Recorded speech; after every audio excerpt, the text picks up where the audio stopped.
জীবনে উন্নতি করার কয়েকটি মূল ধারণা হলো: সুস্পষ্ট লক্ষ্য নির্ধারণ করুন, আপনি কি চান তা জানুন এবং সেদিকে মনোযোগ দিন।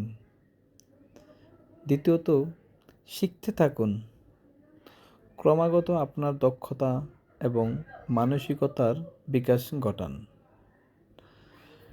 তৃতীয়ত, শৃঙ্খলাবদ্ধ থাকুন, কঠিন সময়েও অবিচল থাকুন।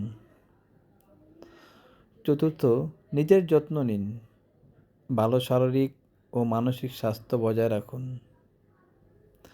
পঞ্চমত, ব্যর্থতা থেকে শিখুন,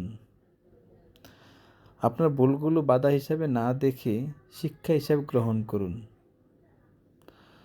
ইতিবাচকতার মাঝে থাকুন, ভালো মানুষ এবং পরিবেশ গুরুত্বপূর্ণ। এক কথায় বলতে গেলে উন্নতি, ধারাবাহিকতা এবং একটি ইতিবাচক মানসিকতা একটি উন্নত জীবনের পরিচালিত করে।